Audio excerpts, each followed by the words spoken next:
Hello students, my self सी ए डिम्पल डांगी। और आज SA 300 पढ़ेंगे हम लोग।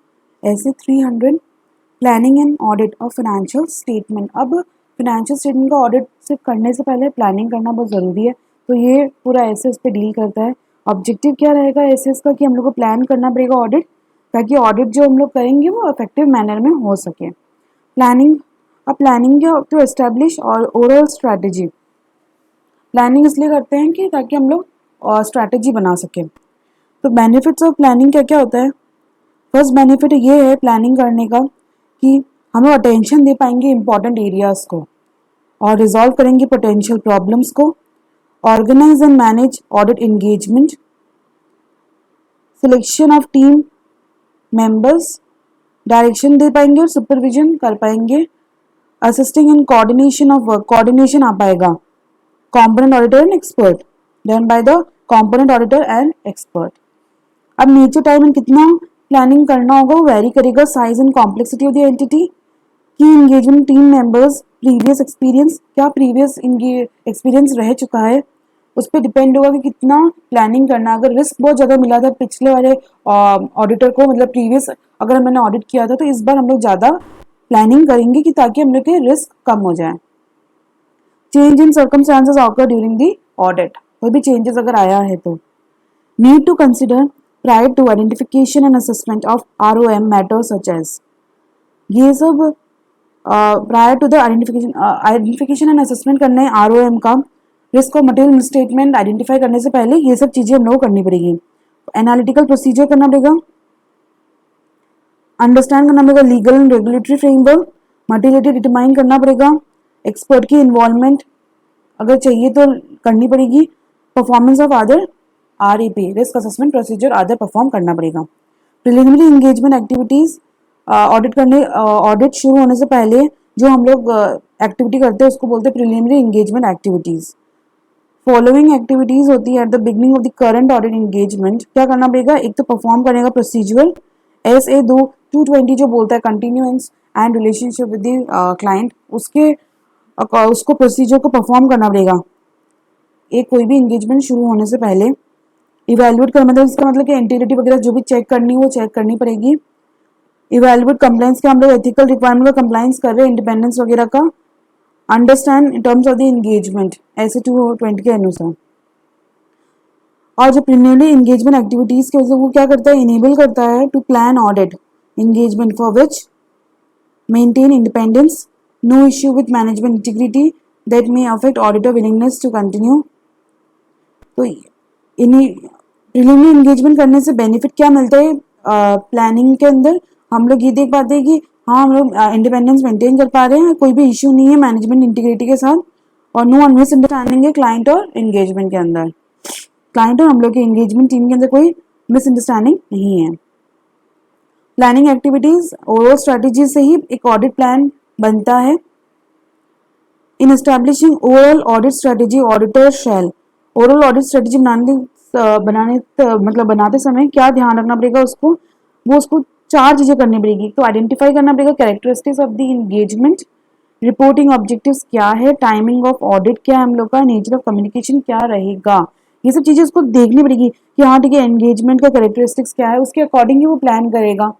वो देखिए रिपोर्टिंग ऑब्जेक्टिव क्या रहेगी मेरी, मतलब क्या मेरा इसका रिस्पॉन्सिबिलिटी क्या है, रिपोर्टिंग ऑब्जेक्टिव क्या, टाइमिंग ऑफ ऑडिट क्या, कितने टाइम में कंप्लीट करना है हम लोग को, नेचर ऑफ कम्युनिकेशन कैसा रहेगा, factor significant in directing engagement team efforts, result of preliminary engagement activities, major time and extent of resources.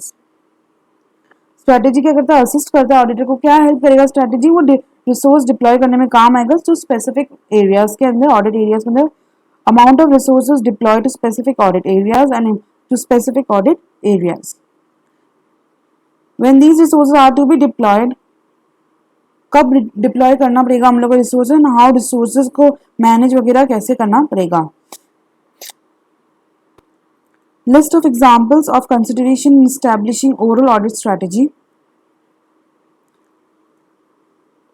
Consideration जो ध्यान रखना है हम लोग को ओवरऑल ऑडिट स्ट्रेटेजी बनाते समय। कैरेक्टरिस्टिक्स ऑफ द एंगेजमेंट, जो ये ऊपर ये सब पढ़ा उसको डिटेल में एक्सप्लेन करके है।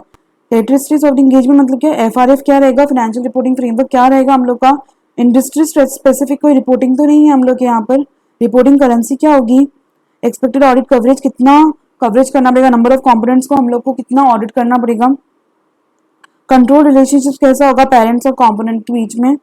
Need of strategy audit of standalone financial statement in addition of consolidation. Consolidation के साथ साथ कोई स्टैंडअलोन फाइनेंशियल स्टेटमेंट का तो ऑडिट नहीं करना है, स्ट्रेटेजी ऑडिट तो नहीं करना है। फिर आता है रिपोर्टिंग ऑब्जेक्टिव क्या रहेगा, time table for reporting, इंटीरियम reporting करेंगे या फिर फाइनल स्टेज पर हम लोग रिपोर्टिंग करेंगे। Organisation of management meeting with the management और टीसीडब्ल्यूजी, कब हम लोग मीटिंग करेंगे management team, discuss nature time and extent of audit, उनके साथ कब हम लोग डिसाइड करेंगे कितना हम लोगों को काम करना है। डिस्कशन करना पड़ेगा उनके, मतलब क्या होगा, type and timing of report, discussion status of audit report, communication auditor of component type and timing of report, communication nature time and extent of communication. Engagement team के अंदर हम लोग क्या होगा, nature time and extent of communication, expected communication with the third party. Significant factors, preliminary engagement activities and knowledge gain on other engagements. Significant business development क्या है, IT वगैरह के अंदर mergers, change in key management.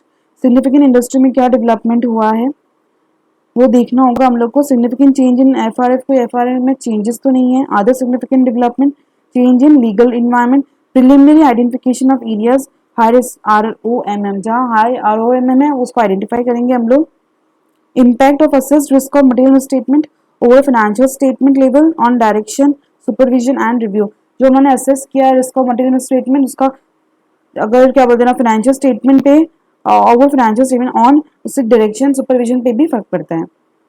Result of previous audit क्या रहेगा, identified deficiencies and actions taken. Previously हमने क्या identify किया था डेफिशिएंसी और क्या हम लोग ने एक्शंस लिया था। नीचे time and extent of resources, assignment of experience team member to areas of higher ROM, जहाँ रिस्क जाता है वहाँ पर एक्सपीरियंस मेंबर जाएंगे।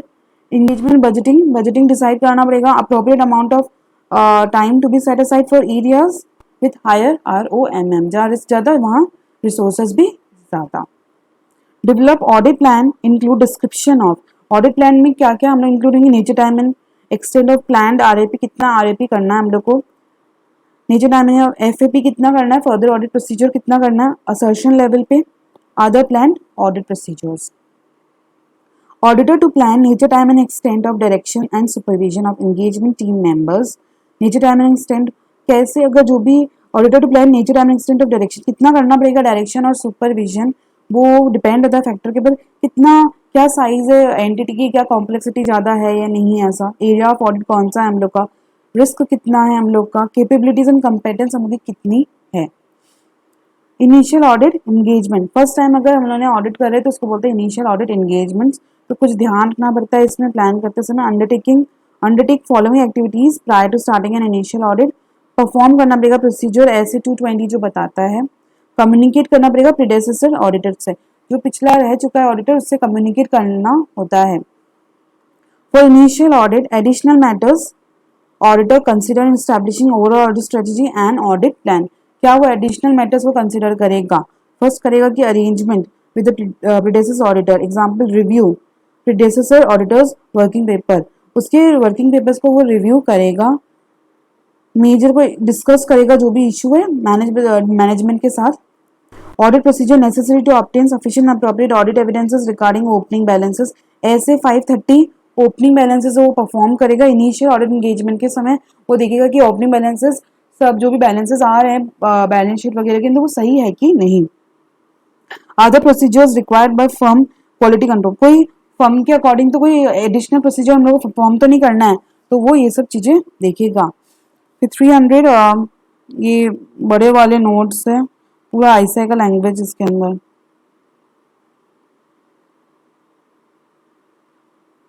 ये पूरा कंप्लीट होता है।